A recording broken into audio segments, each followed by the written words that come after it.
كتاب أنزلناه إليك مبارك ليدبروا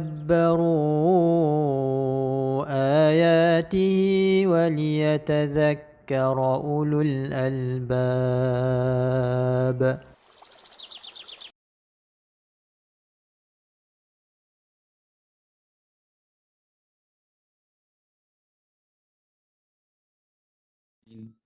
Rabbi shrah li sadri wa yassir li amri wahlul 'uqdatam min lisani yafqahu qawli. Subhanaka la ilma lana illa ma 'allamtana innaka antal alimul hakim. Amma ba'd, muslimin dan muslimat yang saya hormati sekalian, assalamualaikum warahmatullahi taala wabarakatuh. Syukur kita kehadrat Allah Subhanahu wa taala ke atas segala nikmat yang diberikan kepada kita, mulai daripada nikmat keislaman, keimanan, ketakwaan, kesabaran, ketenangan, kesihatan yang baik, persahabatan yang baik, kejiranan yang baik, dan berbagai nikmat yang tidak terkira. Khususnya pada malam ini, alhamdulillah, kita masih diberi kesempatan oleh Allah Subhanahu wa taala untuk meneruskan pengajian tadabburul Quran kita. Tadabburul Quran yang dianjurkan oleh KATA, yaitu Qibla Akademik Tadabburul Quran. Mudah-mudahan Allah Subhanahu wa taala mengurniakan ganjaran yang banyak kepada pihak pengurus. Alhamdulillah, pada malam ini bersama kita penceramah Ustaz Muhammad Uzair bin Izham. Untuk pengenalan kita bersama, ada baiknya saya menyebut beberapa sedikit background, latar belakang pendidikan beliau dan juga pengalaman kerja beliau, supaya kita benar-benar menghayati ilmu yang ada pada beliau dan begitu juga pengalaman-pengalaman yang beliau ada dalam tadabburul Quran, dalam isu-isu yang berkaitan dengan tadabburul Quran. Beliau Ustaz Muhammad Uzair belajar di Jordan, Jordan, itu Usuluddin, di departmen ataupun di kuliah Usuluddin, sarjana muda di Universiti Yarmouk. Kemudian ijazah sarjana daripada UKM, Universiti Kebangsaan Malaysia, dalam bidang Al-Quran dan As-Sunnah. Beliau sekarang banyak melibatkan diri dalam kerja-kerja seperti event management dan trainer di Institut Latihan Kepimpinan ataupun disebut sebagai KTDKL. Dan begitu juga beliau adalah pensyarah syariah di College Teknologi Darul Naim, Kuala Lumpur. Dan begitu juga beliau adalah fellow penyampai di Tadabbur Center dan Akademi Tadabbur Malaysia. Itu center dia dekat Bangi, ya Ustaz ya. Okey, alhamdulillah, tanpa melengahkan masa, tajuk yang akan disampaikan oleh yang bagi Ustaz adalah hikmah huruf-huruf muqatta'at dalam Al-Quran. Antara isu-isu yang menarik yang beliau akan sampaikan adalah, pertama, adakah huruf-huruf muqatta'at mempunyai makna? Kedua, apa kaitannya dengan surah yang bermula dengannya? Ketiga, bagaimana huruf-huruf ini berperanan sebagai salah satu mukjizat Al-Quran? Dan yang keempat, berapa bilangan huruf surah yang bermula dengan huruf ini berserta hikmah-hikmahnya. Jadi tanpa melengahkan masa, saya serahkan mikrofon kepada yang bagi Ustaz untuk menguraikan tajuk yang saya bacakan tadi. Terima kasih. Assalamualaikum warahmatullahi wabarakatuh. Waalaikumsalam warahmatullahi wabarakatuh. Jadi jazakumullah khairan katsira kepada Fadil Dr. Habib. Terima kasih juga saya ucapkan kepada Akademi KATA dan Qiblah ini atas jemputan ini. Jadi sebenarnya saya sendiri berasa, orang kata apa, kalau orang Kedah kata segan sikit lah kan. Sebab maknanya mungkin yang terdiri daripada pendengar dan juga yang sebahagiannya di sini pun maknanya dari sudut keilmuan tu lebih jauh daripada saya lah, insyaAllah. Jadi insyaAllah sekadar berkongsi lah, maknanya berkongsi, mungkin peringatan balik ataupun ada sisi-sisi pandang yang kita boleh nampak daripada kemukjizatan Al-Quran ini, insyaAllah. Baik, tuan-tuan dan puan-puan, para hadirin sekalian. InsyaAllah saya ada sediakan sedikit slide lah. Sedikit slide yang ini untuk sama-sama maknanya kita ikuti di samping kita mendengar apa yang saya sampaikan insyaAllah. Jadi boleh kalau saya minta untuk sharekan screen. Minta daripada host, boleh ke? Saleh? Ya, boleh. Ha.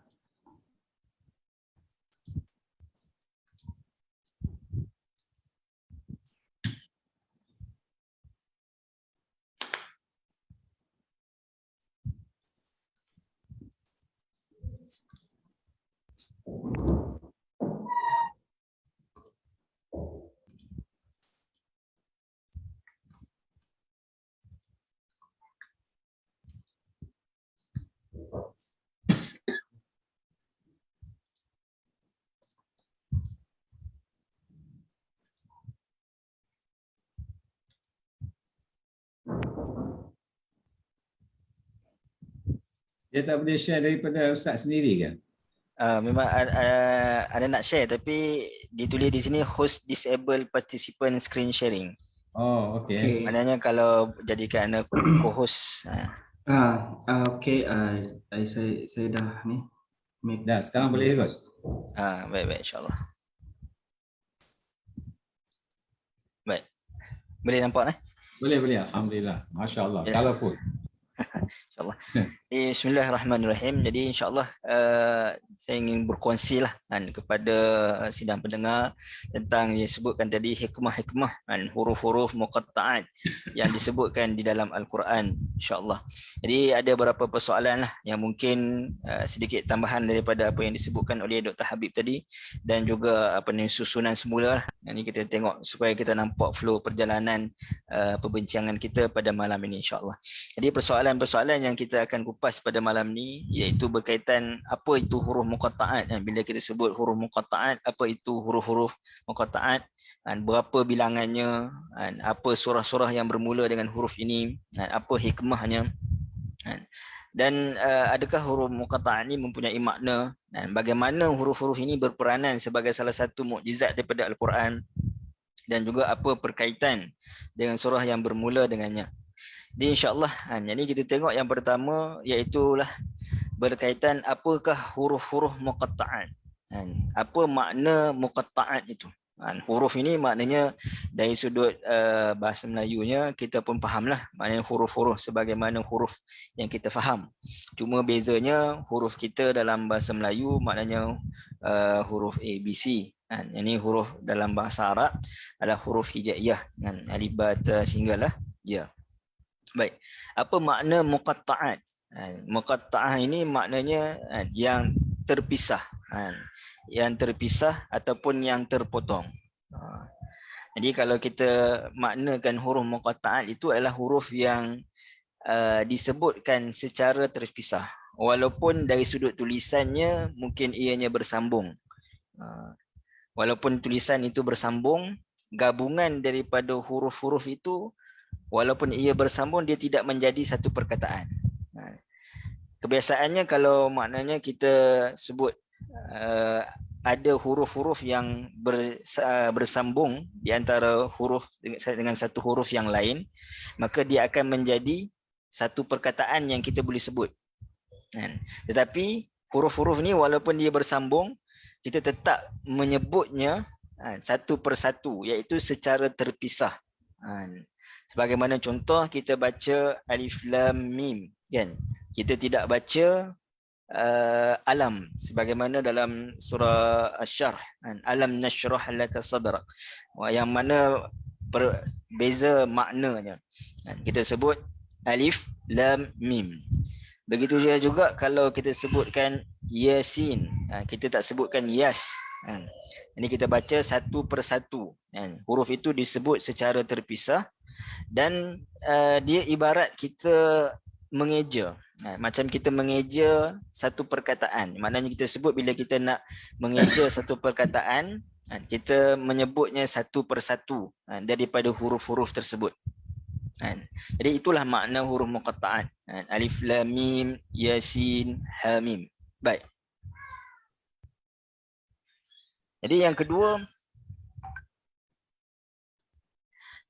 adalah ya ini dalam Al-Quran, apa huruf-huruf yang Allah Subhanahu Wa Taala gunakan untuk membuka sebahagian daripada surah-surah di dalam Al-Quran.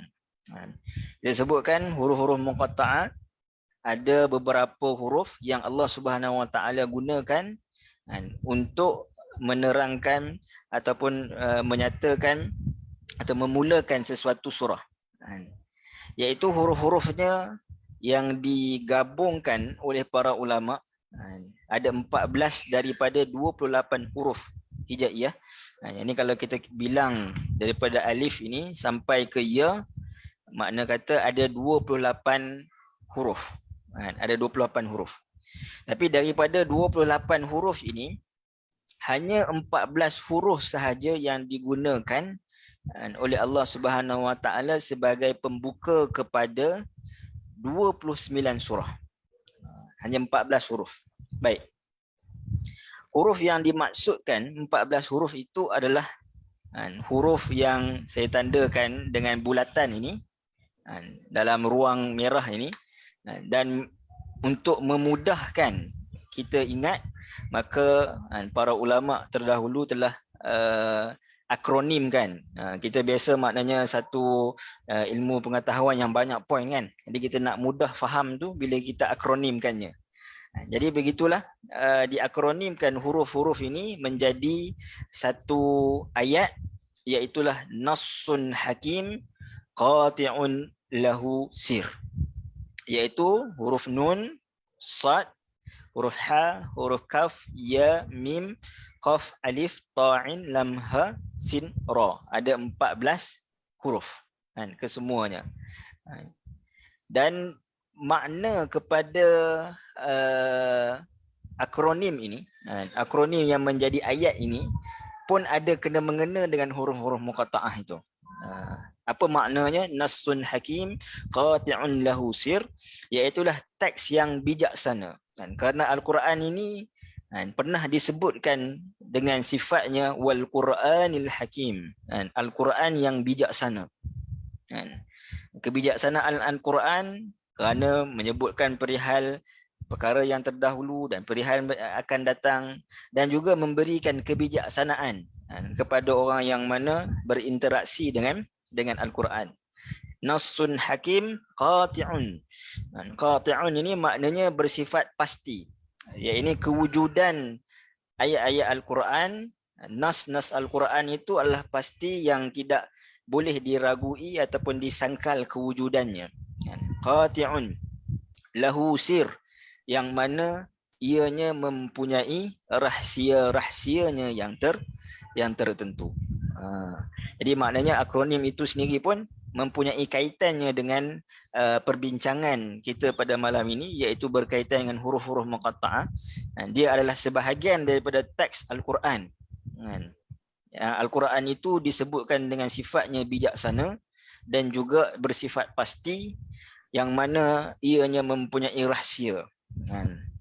Ya, rahsia-rahsia ataupun peranan-peranannya yang tertentu. Baik. Jadi ia adalah 14 huruf. 14 huruf daripada 28 huruf. Baik. Yang pertama, kalau kita tengok kenapa Allah Subhanahu Wa Taala hanya menggunakan 14 daripada 28 huruf hijaiyah. Ini yang disebutkan oleh almarhum Syekh Salah Abdul Fattah Al-Khalidi. Jadi kita doakan mudah-mudahan Allah Subhanahu Wa Taala merahmatinya. Beliau baru sahaja meninggal pada hari Jumaat yang lepas. Ini beliau merupakan guru lah kepada kebanyakan kami, yang terutamanya yang belajar di Jordan lah dalam bidang Al-Quran. Jadi beliau sebut dalam buku beliau Lataif Quraniyah, beliau menyatakan bahawa hikmah Allah Subhanahu Wa Taala menggunakan separuh sahaja 14 daripada 28 huruf ini adalah sebagai salah satu bentuk cabaran kepada orang-orang musyrikin untuk mendatangkan semisal mana Al-Quran. Dalam suratul Baqarah misalnya Allah Subhanahu wa taala menyebutkan wa in kuntum fi raibin mimma nazzalna ala abdina fa'tu bi surah. Ada cabaran-cabaran dalam ayat yang lain membawa maksud datangkanlah kalau kamu ragu-ragu kepada apa yang kami turunkan kepada hamba kami, iainilah Nabi SAW, maka cubalah kamu datangkan semisal mana Al-Quran, kan? Kalau kamu adalah orang yang benar, kan? Jadi hikmah Allah Subhanahu Wa Taala menggunakan 14 daripada 28 adalah separuh daripada huruf-huruf tersebut, supaya ia datang dalam bentuk cabaran. Di sini kita dah nampak hikmah, kita dah nampak peranannya, iaitu untuk mencabar. Kerana bila kita sebutkan Al-Quran sebagai satu mukjizat, kan? Jadi bila kita faham mukjizat ni, yang mana daripada perkataan ajaza, yang ini menunjukkan kepada seorang kalau imra'ah ajuz, kan? Jadi dia akan sebut sebagai wanita yang lemah, kan? Ataupun yang dari sudut badannya mungkin dah ada kata apa, kudratnya mungkin dah tak bertenaga, kan? Jadi ajaza ini menunjukkan kepada lemah, kan? Jadi mukjizat, kan? Mukjizat ini sebab itu Dr. Sulaiman Al-Ashqar dia menyebutkan makna mukjizat ni dia mesti ada 4 ciri, ya. 2 ciri yang biasa kita tahu, iaitu amrun khariqun lil 'adah, perkara yang luar biasa daripada keadaan adat manusia. Yang kedua, dia mestilah yang diberikan oleh Allah Subhanahu Wa Taala kepada para anbiya. Dan yang ketiga, makurunun bitahaddi salimun 'anil mu'aradah, iaitu dia peranannya itu adalah untuk mencabar orang ketika itu, masyarakat yang mana menentangnya, untuk mendatangkan semisalnya. Dan makurunun bitahaddi salimun 'anil mu'aradah, dan nescaya ia tidak akan dapat didatangkan dan tidak dapat dikalahkan, selamat daripada sebarang penentangan. Sebab itu bila kita tengok, maknanya Nabi Musa AS, mukjizatnya antaranya adalah tongkat, yang mana nak lawan pada ketika itu suasana mereka yang yang menggunakan sihir. Jadi dari sudut Al-Quran ini diturunkan, yang mana kehebatan masyarakat ketika itu adalah dari sudut syair, dari sudut bahasa. Maka mukjizat Al-Quran ini diturunkan, yang ini disebut sebagai mukjizatnya, antara mukjizat yang paling besar di dalam Al-Quran. Al-Quran ni mempunyai pelbagai jenis mukjizat. Yang ini mukjizat dari sudut tasyri'atnya, mukjizat dari sudut sainsnya dan sebagainya. Namun mukjizat yang paling besar dalam Al-Quran disepakati oleh para ulama, iaitulah mukjizat bayani. Al-Quran iaitu mukjizat dari sudut bahasa Al-Quran yang ada pada setiap huruf di dalam Al-Quran. Kalau mungkin mukjizat sains pada ayat-ayat yang tertentu, tapi mukjizat bayani, mukjizat dari sudut bahasa ini merangkumi keseluruhan huruf dalam Al-Quran. Maka sebab itu pada malam ni kita nak kupaskan insya-Allah apa hikmah Allah Subhanahu Wa Taala menjadikan huruf-huruf muqatta'ah ini sebagai salah satu mukjizat yang ada di dalam Al-Quran. Baik. Itu 14 daripada 28 huruf hijaiyah. Baik, kalau kita tengok lebih detail sedikit apa yang disebutkan oleh Al-Imam Razi dalam kitab beliau Tafsir Al-Kabir, daripada 28 huruf ini, daripada 28 huruf hijaiyah ini, dia terbahagi, huruf-huruf ini dia terbahagi kepada 3 bahagian. Dia ada bahagian yang pertama ada 9 huruf, dan bahagian akhir maknanya daripada awal sampai yang ke-9, yang terakhir pun ada daripada akhir sampai 9, dan di tengah-tengahnya ada 10 huruf. So 9, 10, 9. 9 huruf awal, bahagian yang pertama, bahagian yang kedua, 10 yang tengah, dan bahagian terakhir adalah 9 yang akhir daripada huruf-huruf tersebut. Baik. Jadi Imam Ar-Razi menyebutkan bahawa jadi nak menunjukkan bahawa dalam 14 huruf itu pun dia bukan yang berlaku secara tak tersusun ataupun dia berlaku tanpa perancangan.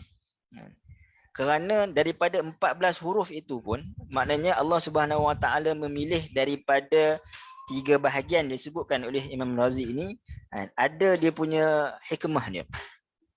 Iaitu daripada kelompok yang pertama, iaitu ada 9 huruf daripada huruf hijaiyah, daripada alif hingga zal. Allah Subhanahu Wa Taala hanya mengambil huruf alif dan huruf ha. Alif macam contoh kita baca alif lam mim kan. Ha mim. Yang lain huruf ba tiada, ta tiada, sin tiada, sa tiada, jim tiada, kha tiada, dal pun tiada, zal pun tiada. 2 daripada 9. Daripada akhir 9 huruf yang akhir Allah Subhanahu Wa Taala tinggalkan 2. Ambil 7 daripada 9. Huruf qaf, huruf kaf, huruf lam, huruf mim, huruf nun, huruf ha, huruf ya. Manakala di pertengahan pada tengah itu Allah Subhanahu Wa Taala mengambil dari sudut berselang-seli. Bermula daripada ra, kemudian zai tiada, sin, shin tiada, sad, ba tiada, ta, za tiada, ain, ghain tiada. Ini diambil secara berselang-seli. Jadi kalau kita tengok kepada pemilihan ini, kata Imam Al-Razi, ini menunjukkan bahawa ini bukan satu yang secara tak sengaja, yang ini tanpa dirancang. Ini menunjukkan bahawa memang Allah Subhanahu Wa Taala ada hikmah aja daripada pemilihan huruf-huruf ini. Kerana huruf-huruf ini juga sebenarnya ia adalah huruf-huruf yang mewakili makhraj huruf yang keluar daripada mulut kita. Nanti kita akan sebut dia ada kaitan dia dengan hikmah dan ada kaitannya juga dengan peranan huruf muqatta'ah tersebut. Baik. So 14 huruf itu adalah 14 huruf yang tertera di sini. Yang kita nak mudah ingat, kita ingat ayat perkataan ni. Ataupun ayat ini untuk memudahkan kita ingat huruf-huruf yang digunakan oleh Allah Subhanahu Wa Taala. Daripada 28 huruf hijaiyah dalam 29 surah. Kenapa dalam 29 surah? Ini juga yang disebutkan kerana 28 huruf ini adalah huruf hijaiyah. Tapi dari sudut sebutan huruf oleh masyarakat Arab ni dia ada 29. Satu lagi huruf apa? Huruf hamzah. Huruf hamzah yang tak ada dalam 28 huruf hijaiyah ni. Ini dalam Al-Quran tu taburannya itu di dalam 29 surah Al-Quran. Jadi itu adalah huruf-huruf muqatta'ah pengenalannya tadi, dan apakah huruf-hurufnya? Iaitulah huruf-huruf yang kita nyatakan tadi ada 14 huruf. Baik. Daripada 14 huruf ini terletak dalam surah yang mana? Jadi kalau kita tengok surah-surah dalam surah-surah Al-Quran, ia terbahagi kepada 5 kumpulan. Ada surah yang mana dimulakan hanya dengan satu huruf sahaja. Sebagai contoh, huruf Sad. Yang ini surah Sad. Huruf Qaf, surah Qaf. Dan juga surah Al-Qalam, yang ini huruf Nun. Dan kita akan tengok ada huruf-huruf ataupun permulaan pembukaan surah ini dia dijadikan nama surah. Macam Sad kan, macam Qaf, macam Yasin, dan ada beberapa lagi surah yang mana pembukaan surah itu menjadi nama surah. Yang tu yang kita akan bincang di hujung nanti, dan apa perkaitannya apabila kita mengaitkan dengan nama surah. Baik. Dan yang kedua, ada juga kelompok makna kata surah yang bermula dengan 2 huruf. Yang ni kita boleh tengoklah surah Taha, surah An-Namlu, surah Yasin, Tasin, surah Hawamim, ada 7 surah yang bermula dengan Hamim. Dan juga ada yang 3 huruf. Yang paling banyak 3 huruf. 14 surah. Yang banyak alif lam mim, alif lam ra kan.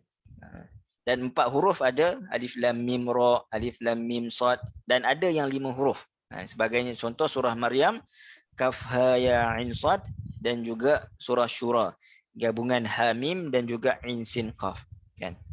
Jadi maknanya melengkapkan keseluruhannya 3, 9, 14, 22 ini menjadikan keseluruhan surah yang dimulakan dengan huruf muqatta'ah ini adalah 29 surah.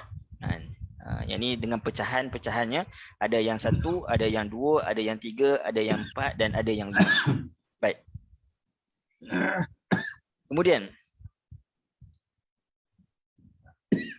seterusnya adalah kita nak sebutkan dari sudut apakah huruf-huruf muqatta'at ni, ataupun adakah huruf-huruf muqatta'at ni dia mempunyai makna. Dan apa kepentingannya yang kita nak kongsikan hari ini.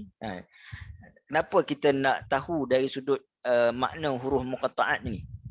Kalau dia mempunyai makna. Kenapa kita nak mengetahui rahsia?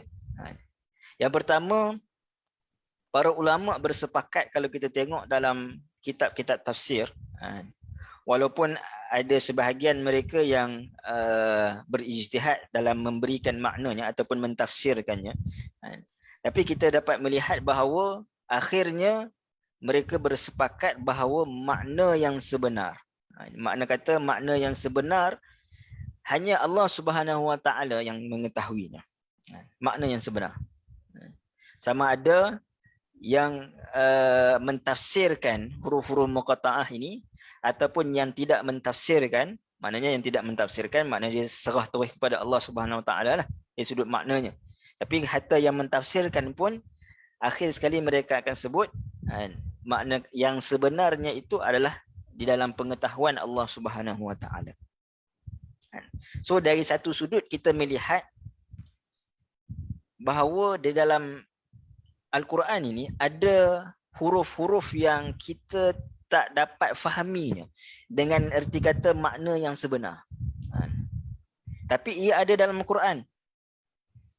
Maka apabila ia ada dalam Al-Quran, kepentingannya untuk kita tahu adalah sudah tentu dia mempunyai peranan. Kerana ia sebahagian daripada Al-Quran. Kerana Allah Subhanahu Wa Taala sebut bahawa Allah Subhanahu Wa Taala tidak menjadikan Al-Quran ni dengan satu yang sia-sia, kan? Sia-sia. Maknanya setiap daripada huruf-huruf, setiap huruf daripada Al-Quran ini dia mempunyai peranan, dia mempunyai maknanya. Kadang-kadang kalau kita baca dalam surah Al-Kahfi sebagai contoh kan.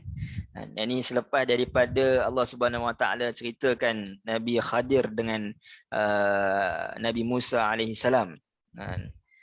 Allah Subhanahu Wa Taala sebutkan tentang Nabi Khadir sebut kepada Nabi Musa pada permulaannya Nabi Khadir sebut apa? Lam tastati' alaihi sabra. Tastata'. Yang ni adanya ta di situ. Tasin ta ta'in. Dalam ayat yang seterusnya Nabi Khadir sebut sekali lagi, Nabi kata selepas dah memberitahu takwilannya, disebutkan lam tasti' alaihi sabra. Yang ini dihilangkan huruf ta tu. Jadi maknanya setiap huruf dalam Al-Quran tu dia ada sebab dia. Kenapa dia ada, kenapa dia tak ada. Sebagai contoh dalam ayat ini, kata Syekh Salah, maknanya tasti' dengan kehilangan ta itu adalah lil khiffah. Jadi menunjukkan kepada untuk ringan. Pada awalnya Nabi Musa alaihissalam dengan Nabi Khadir, maknanya bila apa yang berlaku yang dilakukan oleh Nabi Khadir, kita tahu dalam 3 perhentian tu menyebabkan rasa sesak dada. Rasa maknanya bila dah berlaku benda yang pada pandangan Nabi Musa itu adalah benda mungkar. Pada pandangan mata dia, yang mana dia mesti ubah, menyebabkan dia tak senang duduk. Menyebabkan rasa berat itu, maka adanya huruf ta di awalnya, tastati'. Kemudian setelah diberitahu tentang takwilan daripada checkpoint, 3 checkpoint itu dah lega dah, maka disebutkan dengan tasti', dengan tiada ta. Ini menunjukkan rasa hilanglah rasa rasa sesak dada tu tadi. Jadi nak sebutkan pada kita, setiap huruf dalam Al-Quran tu dia mempunyai makna dia. Adanya, tiadanya, kerana tidak ada satu yang Allah Subhanahu Wa Taala sebutkan dalam Al-Quran ini sia-sia. Itu yang mempunyai makna. Jadi Al-Quran ini jauh lebih itu kemukjizatannya, kehebatan mukjizatnya melangkaui walaupun perkataan ataupun huruf itu tidak diketahui maknanya pun. Nak sebutkan huruf-huruf muqatta'ah ini yang tidak diketahui maknanya pun dia mempunyai peranannya yang tersendiri di dalam Al-Quran. Maka itu kepentingan yang kita nak tahu. Ini apa peranan dia yang menyebabkan Allah Subhanahu Wa Taala membuka bukan satu, bukan dua, tapi 29 surah-surah di dalam Al-Quran. Jadi maknanya banyak, hampir 1/3 daripada Al-Quran ataupun 1/4 daripada Al-Quran. Jadi maknanya banyak. Maka mesti dia mempunyai peranan-peranannya. Dari sudut maknanya, sebahagian ulama sebagaimana yang kita sebutkan tadi, antaranya Al-Qurtubi dia membawakan riwayat ada sebahagian sahabat, memang sahabat pun dari sudut mereka para sahabat ni pada zaman sahabat itu sendiri, dari sudut tafsiran tu memang kurang. Tafsiran tu kurang berlaku berbanding zaman-zaman seterusnya, kerana mereka ini adalah orang yang telah memahami ayat Al-Quran itu direct daripada Nabi SAW, kan. Jadi mereka memang tak mentafsirkan huruf-huruf muqatta'ah, dan juga sebahagian ulama yang mana mengikut jalan sahabat ni mana tidak mentafsirkan. Namun ia tidaklah maknanya menyebabkan ruang para ulama untuk mentafsirkan maknanya itu tertutup, tidak. Jadi dia ada ijtihad. Cuma dari sudut makna sebenar yang kita sebut di awal itu adalah hanya Allah Subhanahu Wa Taala yang mengetahuinya. Dan bila kita lihat kepada ijtihad para ulama pun dalam mentafsirkan huruf-huruf muqatta'ah ni, dia ada sandaran dia lah. Ada sandaran-sandarannya. Baik. Kalau kita tengok contoh daripada surah dalam Al-Quran, antaranya kalau kita sebut Alif Lam Mim, banyak surah Alif Lam Mim kan.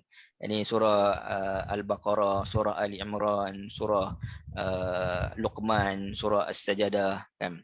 Al-Ankabut, Ar-Rum. Ada 6 surah Alif Lam Mim. Apa makna Alif Lam Mim itu? Ibn Katsir menyebutkan antaranya ada riwayat didatangkan huruf alif itu merujuk kepada Allah Subhanahu Wa Taala. Alif Lam Mim ni banyak tafsirannya. Ada yang kata ia adalah nama Al-Quran, huruf-huruf muqatta'ah ni. Ada yang kata ia adalah nama Al-Quran itu sendiri. Ada yang kata ia adalah nama surah. Sebab sebagai contoh dalam hadis yang riwayat Bukhari, Nabi SAW baca pada pagi hari Jumaat, Alif Lam Tanzil dan juga Hal Ata 'alal Insan. Jadi Alif Lam Tanzil itu disebutkan nama bagi surah tersebut. Ada yang kata ini sekadar makna kata mukaddimah. Ini tak mentafsirkan secara detail, tapi sebut ini mukaddimah surah. Ini pembukaan surah. Ada yang kata ia adalah sebahagian daripada nama-nama Allah Subhanahu Wa Taala yang Allah gunakan untuk bersumpah.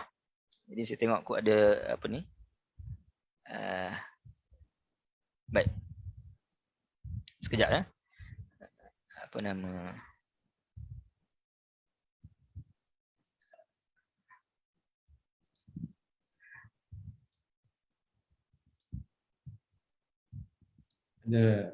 Ada muskilah ya, Ustaz? Apa nama tadi? Apa nama pihak kiblah minta ada sedikit lah. Okey, terima kasih ya. Okey, baik. Okey, terima kasih. Baik.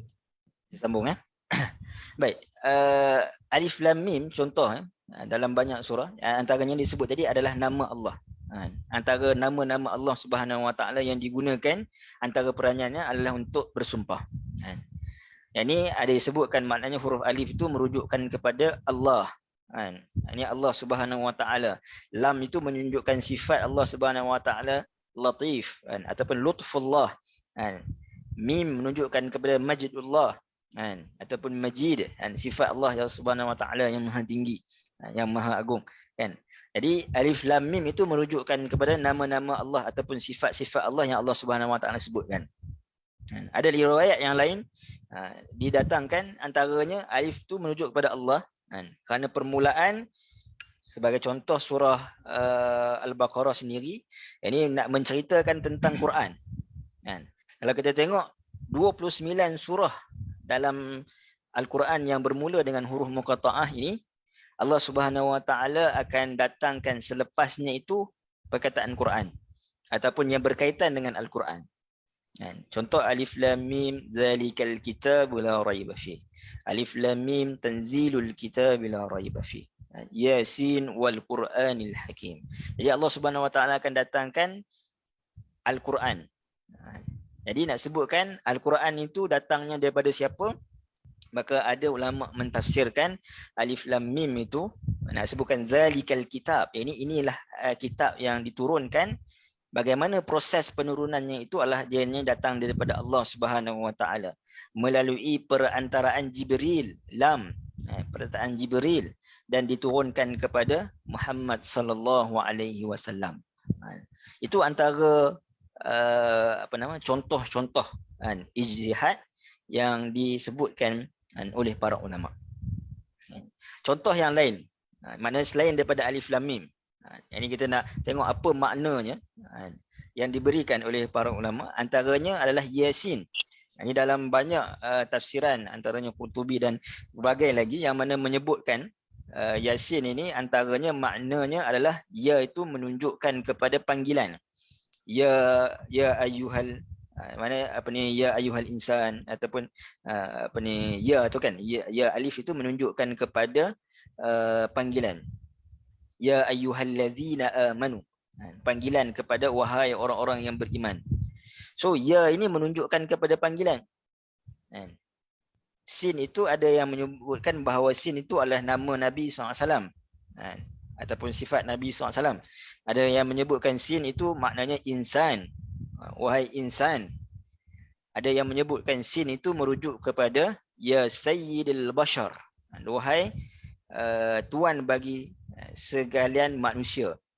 Makna kata kesimpulannya surah Yasin ni, perkataan Yasin ini adalah panggilan Allah Subhanahu Wa Taala kepada Nabi sallallahu alaihi wasallam.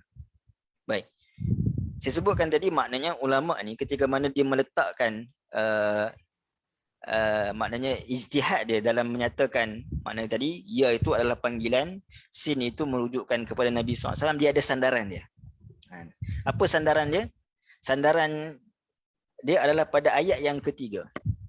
Kerana Allah Subhanahu Wa Taala selepas mana sebut Yasin wal Qur'anil Hakim, Allah khitabkan, Allah tujukan ayat yang ketiga itu kepada Nabi SAW. Innaka laminal mursalin, sesungguhnya engkau wahai Muhammad adalah salah seorang daripada rasul-rasul yang diutuskan. Kalau kita tengok dari sudut latar belakang surah Yasin ini, surah Yasin ini diturunkan maknanya setelah lama Nabi SAW berdakwah di Makkah, kan? Ada mungkin hampir 10 tahun Nabi SAW telah berdakwah di Makkah. Ini kata Al-Maududi, yang ini ada kemungkinan ia turun pada period ataupun pada bahagian ketiga dakwah Nabi SAW, iaitu 3 tahun yang terakhir di Makkah. Kan? Jadi makna kata sepatutnya Nabi SAW dah pun mengetahui bahawa Nabi memang adalah salah seorang Rasul. Kan? Itu satu. Yang kedua, sepatutnya kalau kita tengok Allah Subhanahu Wa Taala bagi tahu kepada orang musyrikin, innahu la minal mursalin, sesungguhnya dia Muhammad itu daripada salah seorang daripada rasul utusan. Jadi kenapa khitab itu ataupun ditujukan kepada Nabi SAW? Kerana panggilannya tadi adalah panggilan kepada Nabi SAW. Yasin itu adalah panggilan kepada Nabi, maka panggilan dipanggil, maka disebutkan kamu itu adalah salah seorang daripada rasul utusan. Dan kenapa Allah Subhanahu Wa Taala tujukan kepada Nabi SAW? Sedangkan Nabi dah 10 tahun mungkin berdakwah pada ketika itu. Kerana kita tahu 3 tahun yang terakhir ini adalah fasa-fasa tekanan yang cukup kuat kepada dakwah Nabi SAW. Yang ini selepas daripada fasa kematian Sayyidatina Khadijah, kematian Abu Talib, selepas fasa Nabi berdakwah di Taif. Yang ini tekanan kepada dakwah Nabi SAW itu sangat kuat. Kita pun sebagai Nabi sebagai seorang manusia, kalau kita lah manusia maknanya bila kita menyampaikan kebaikan, kita menyuruh kepada kebaikan, kita buat dengan berbagai cara dalam tempoh masa yang lama. Kita kadang-kadang mungkin terfikir, betul ke apa yang kita buat ni? Walaupun mungkin benda itu satu benda yang benar. Ini mungkin kita nak koreksi balik. Betul ke cara aku? Dan Nabi SAW pun pernah sebutkan ketika mana aduan Nabi SAW, rintihan Nabi SAW ketika mana balik daripada Taif kan, wa qillata hillati, ya ini mungkin adanya kurangnya strategi aku ke salah ke menyebabkan orang Taif ni pun tak mau terima dakwah, jadi menyebabkan dia ada step back belakang. Maka Allah Subhanahu Wa Taala nak tegas pada ayat yang ketiga, innaka laminal mursalin, wahai Nabi, wahai Sayyidul Bashar, wahai Muhammad, wahai insan, yang merujuk kepada Nabi SAW, kamu ini apa yang kamu perjuangkan itu, Allah nak tegaskan bahawa apa yang kamu perjuang itu adalah benar. Dan juga apa yang dilalui oleh kamu itu juga pernah dilalui oleh rasul-rasul yang sebelumnya. Innaka laminal, min daripada, kenapa Allah Subhanahu Wa Taala sebut minal mursalin? Kerana Allah nak nyatakan bahawa apa yang dilalui oleh Nabi SAW itu juga pernah dilalui oleh nabi-nabi yang terdahulu.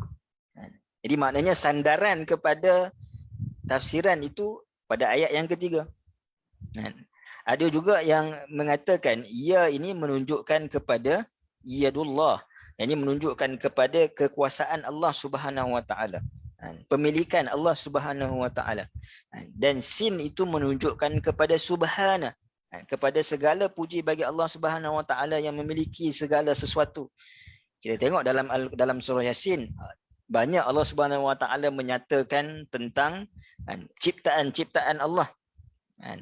Antaranya ayat-ayat wa ayatul lahum, hampir satu muka surat lebih Allah Subhanahu Wa Taala sebut tentang ciptaan-ciptaan Allah Subhanahu Wa Taala. Subhana. Maka ayat yang digunakan untuk merujuk perkataan Yasin itu menunjuk kepada yadullah dan juga subhanallah, itulah ayat yang terakhir. Ini dah disebut perkaitan munasabah daripada ayat pertama dan ayat terakhir daripada surah Yasin. Fasubhanallazi, ada perkataan subhana, biyadihi malakutu kulli syai'in wa ilaihi turja'un.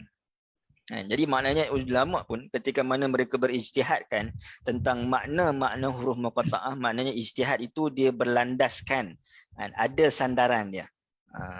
Cuma sebagai bentuk insaf lah, mana mereka pun mengatakan dari sudut tafsiran yang sebenarnya itu hanya Allah Subhanahu Wa Taala yang mengetahuinya. Baik. Itu persoalan yang ketiga.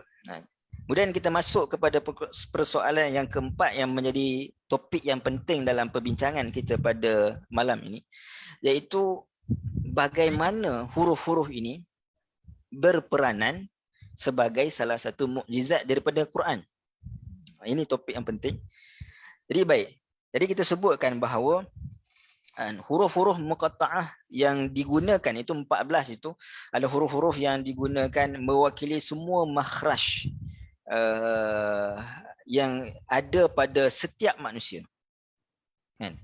Ini setiap daripada kita ni, manusia ini, Allah Subhanahu Wa Taala kurniakan bentuk, maknanya ruang kita punya mulut, lidah kita hingga ke rongga kita ni sama. Ada semua ni. Ini kalau kita bermula daripada yang bawah sekali, yang ini bermula daripada al-jawf. Ada 5, kalau kita belajar dalam tajwid kan, ada 5 makharijul huruf, ada 5 tempat keluar huruf. Bermula yang paling bawah iaitulah rongga kita, iaitu al-jawf. Naik ke atas sikit, dia melalui al-halq, tenggorok ataupun tenggorok lah kan kita sebut kan.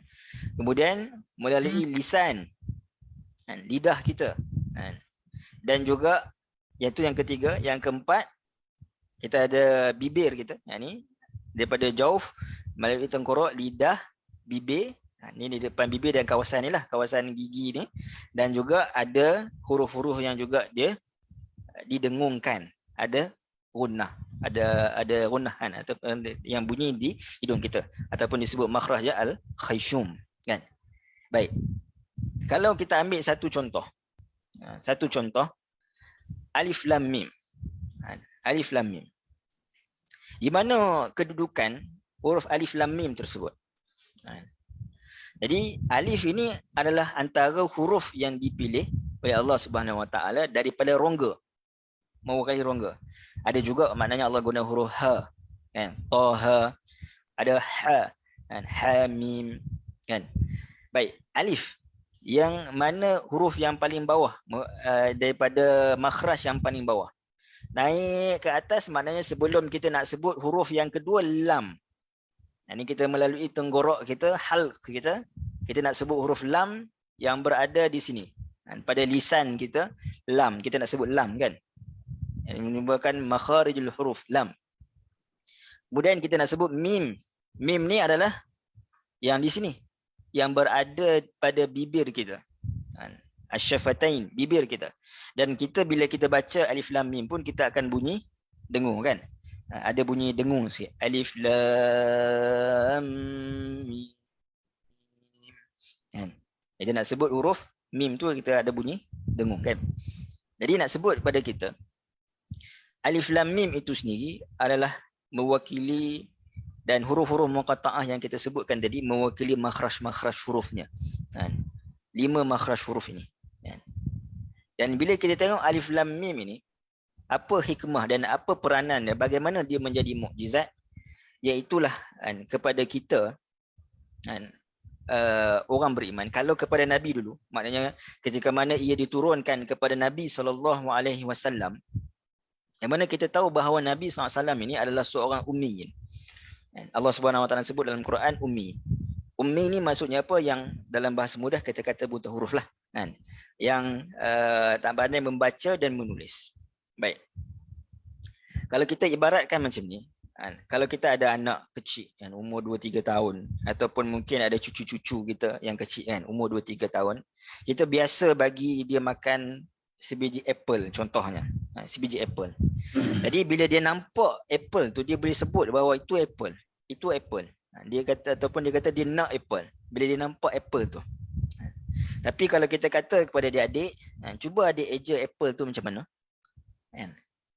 Dia tak boleh nak sebut E-P-A-L, apple kan. Dia tak boleh nak sebut apple. Sebab apa? Sebab dia dalam bentuk ejaan. Kerana orang nak baca dalam bentuk ejaan ini, dia perlukan kepada satu pembelajaran.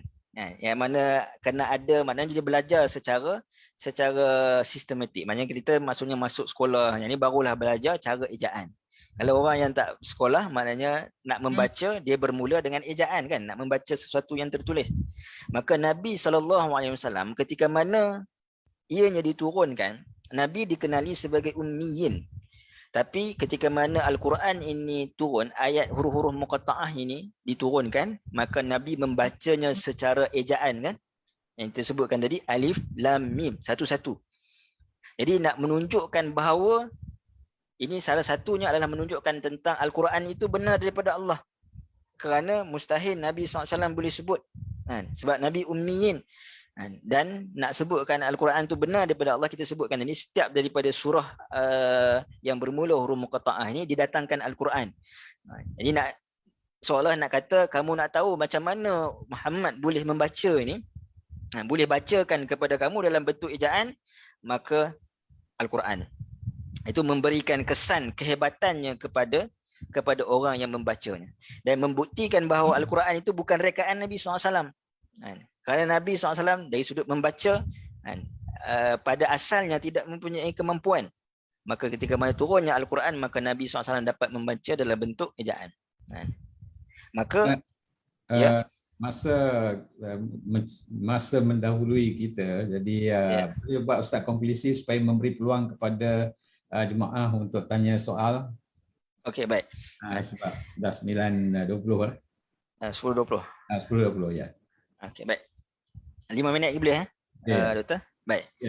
Saya ringkaskan sikit. Yang kedua, bila kita membaca, kita sebut ia adalah daripada huruf-huruf yang disebutkan menjadi syair bagi orang Arab. Maka sepatutnya mereka ini mampu mendatangkan huruf-huruf itu sama je huruf-huruf Al-Quran. Tapi kenapa mereka tak mampu untuk mendatangkan semisal mana Al-Quran? Maka dia menjadi bentuk cabaran kepada orang Yahudi kalau di Madinah, ahli kitab, dan juga orang musyrikin sendiri di Makkah. Maknanya cabaran kepada mereka untuk mendatangkan semisal mana Al-Quran.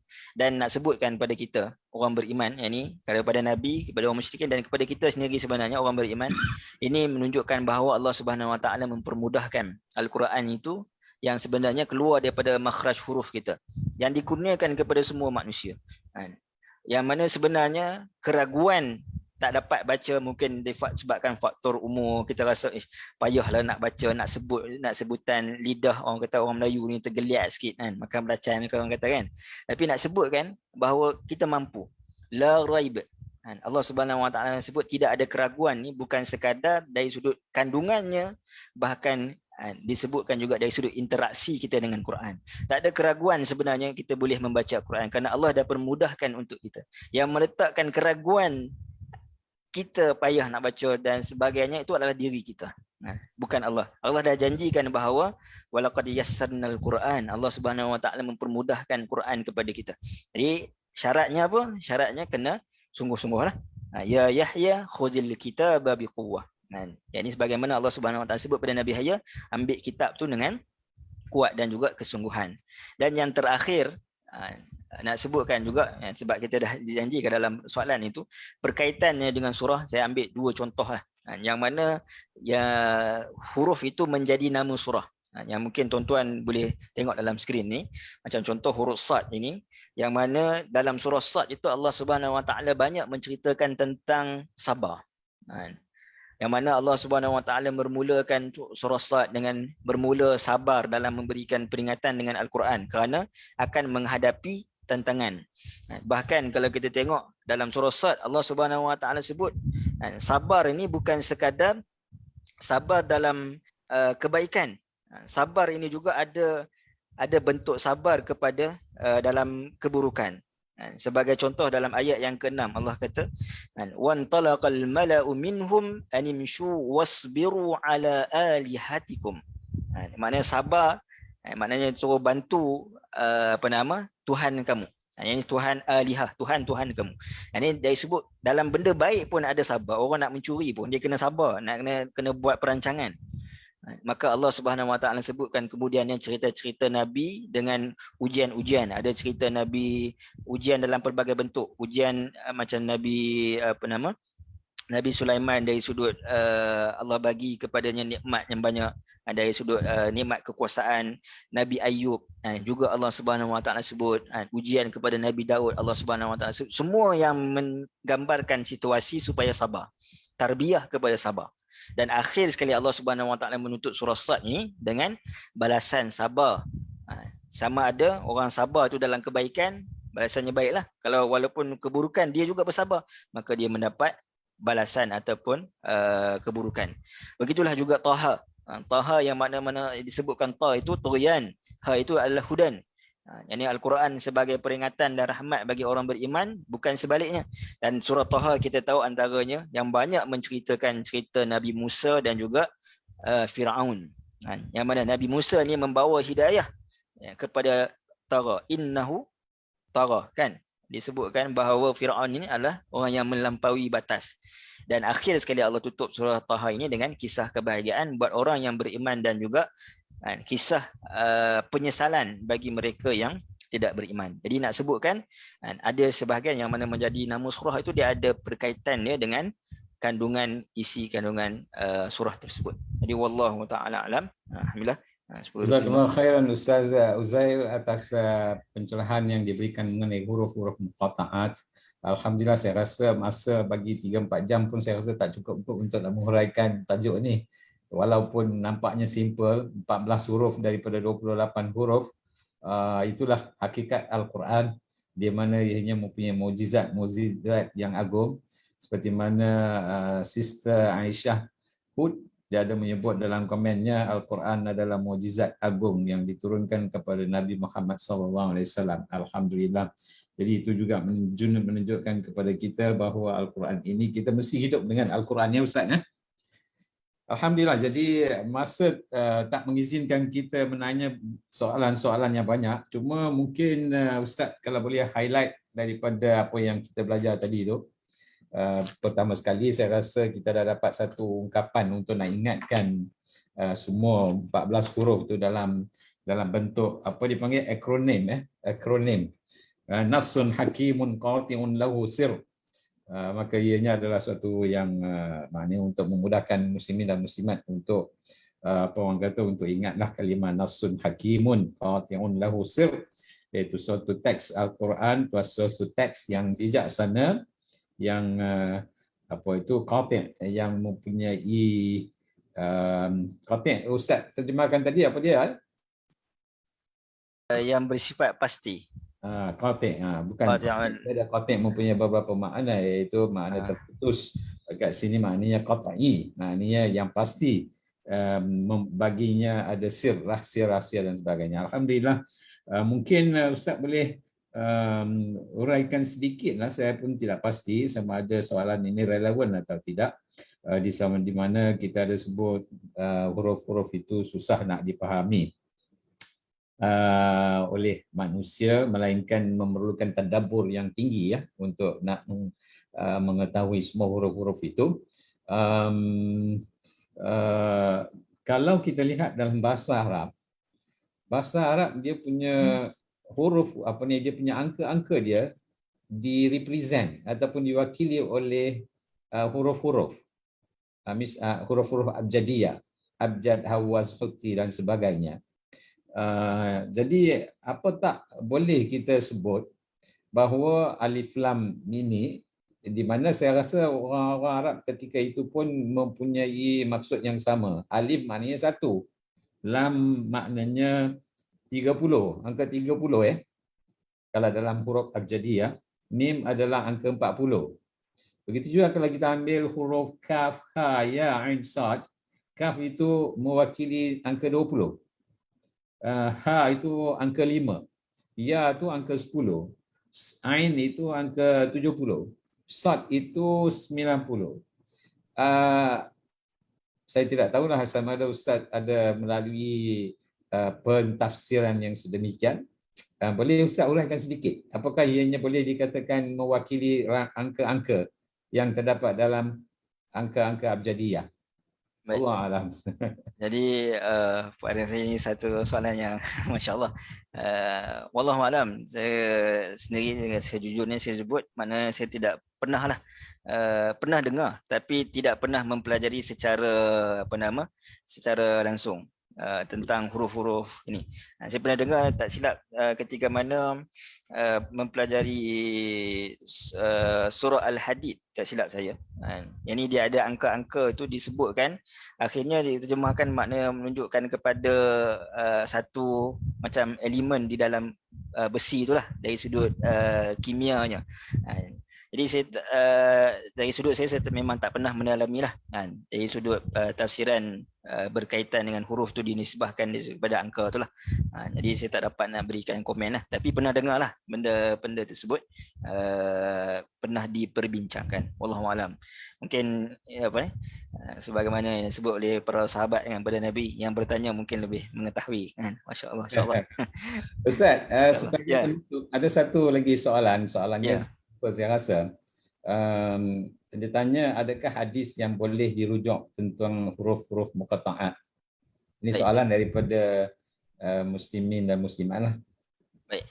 Kalau kita tengok sebenarnya tak banyak hadis, kalau nak sebut hadis yang marfu'an, hadis yang disandarkan kepada Nabi itu,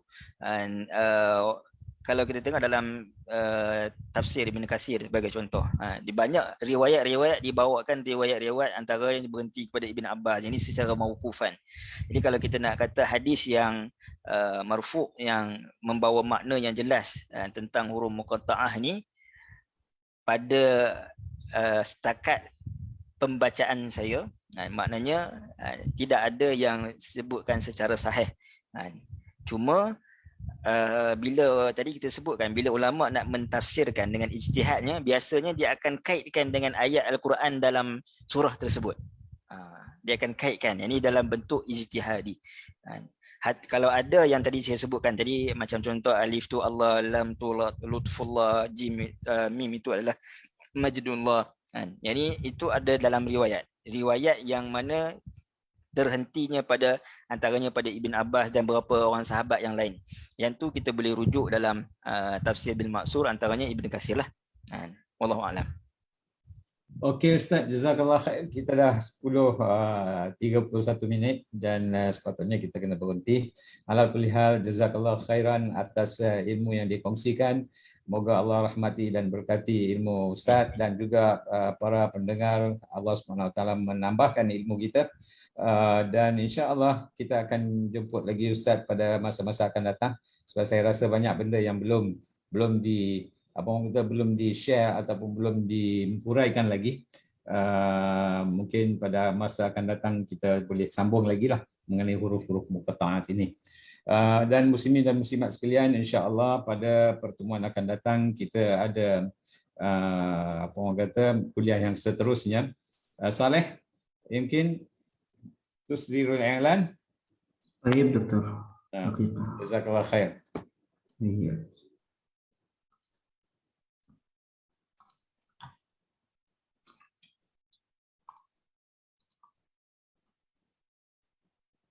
Masya Allah. Kita ada kuliah siri yang ke-7, iaitulah tips persediaan tadabbur Al-Quran yang akan disampaikan Al-Fadhil Dr. Azwira bin Abdullah, yang tidak asing ataupun tidak tidak asing bagi kita.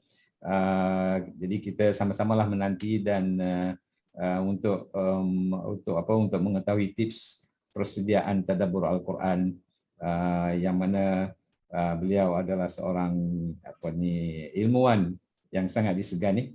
InsyaAllah kita coba dapatkan ilmu-ilmu yang terdapat pada beliau insyaAllah. Jadi itulah perkongsian kita hari ini, dan saya sekali lagi ucapkan berbanyak terima kasih kepada Kata Qiblah Akademik Tadabbur Quran dan muslimin dan muslimat yang telah menghadiri program ini. Moga Allah rahmati kita dan memanjangkan umur kita, memberi kesihatan kepada kita sehingga kita bertemu lagi pada minggu hadapan insya-Allah. Subhanakallahumma wa bihamdika asyhadu an la ilaha illa anta astaghfiruka wa atubu ilaik. Assalamualaikum warahmatullahi wabarakatuh.